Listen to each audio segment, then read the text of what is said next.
You definitely know the name WeBuyCars, but the billionaire brothers behind it, well, they're making a massive move. And no, they're not launching a new app or some rival car brand. They are quietly moving over R500 million into a totally different world. Okay, let's get into it because this is a real masterclass in how to deploy some serious capital. Just look at that number for a second. Over R654 million.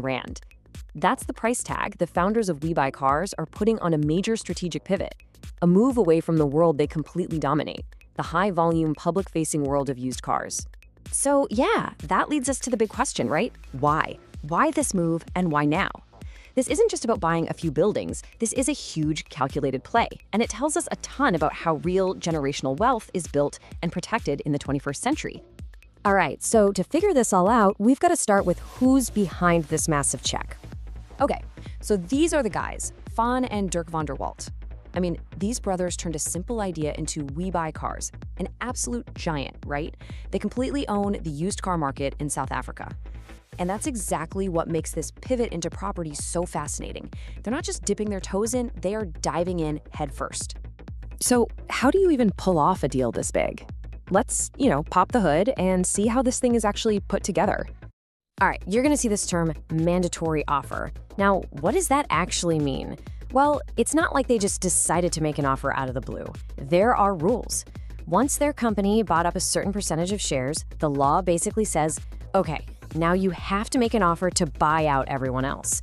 It's really a way to protect the smaller shareholders, to make sure they don't get left behind. But here's where it gets really clever. The brothers aren't just writing a personal check.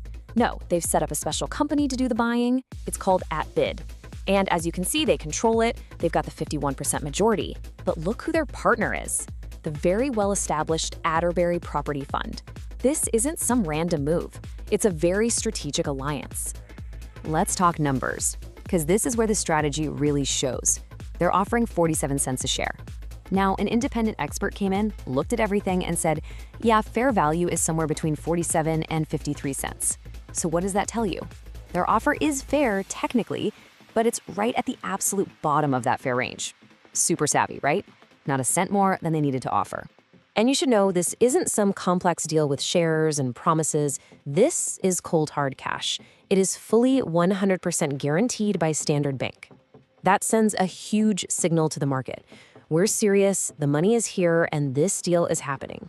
Okay, so we know who's buying and how. But to really get the genius of this move, you have to understand what they're buying. So what exactly is this company, RMH Holdings? So here's the thing about RMH. It's gone through a total transformation. A few years ago, it was all about banking. They had a massive stake in FirstRand, but they sold that off. Today, RMH is pretty much a pure property play.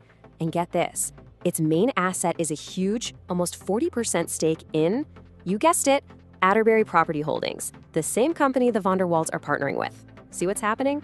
They're not buying a bank, they're buying a bigger piece of their own partner's business. And this quote from the board of RMH, it just says it all. They called the van der Walts company the most natural acquirer. Think about that. This wasn't some hostile takeover from an outsider. Because of all these existing connections, it was seen as, well, the only move that made sense. And here's the real kicker. What this deal does is it takes this complicated, publicly listed company and just collapses it.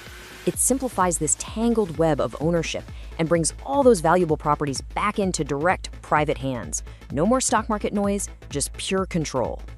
So this brings us to the real question. What's the endgame? What's the big picture behind this R654 million move? I love this because it really shows you the two different worlds they're operating in. On one side, you've got WeBuyCars, it's public, it's loud, it's all about tons of transactions, and you're always under the microscope of the stock market. But this RMH deal, it's the complete opposite. It's about private control, holding valuable assets for the long haul, and doing it all quietly. It's a total pivot in thinking. So why go through all this trouble to take a company private? Well, the benefits are huge. First, you get rid of all the expensive headaches that come with being listed on a stock exchange. But way more important than that, you get direct control. You get to call the shots without worrying about what the market thinks every 3 months. It lets you focus on one thing and one thing only, building real, long-term value. You know, when you zoom out, This whole thing is way more than just a big property deal. It's really a lesson, a masterclass in how you build wealth that lasts for generations. And this, right here, is the core lesson. This isn't about chasing some flashy tech trend. This is what you call patient capital. The Vanderbilt brothers are quietly buying real influence in a solid, stable industry. They did it at a fair price, with zero drama and zero big headlines. It's an absolute power move, done with total precision and control. And that really leaves us with a fascinating question to think about, doesn't it? In a world that's obsessed with splashy IPOs and tech unicorns, are we seeing a shift back to an older, smarter way of building a dynasty? A way where the real prize isn't a crazy stock price, but quiet, absolute, long-term control? Maybe that's the new blueprint.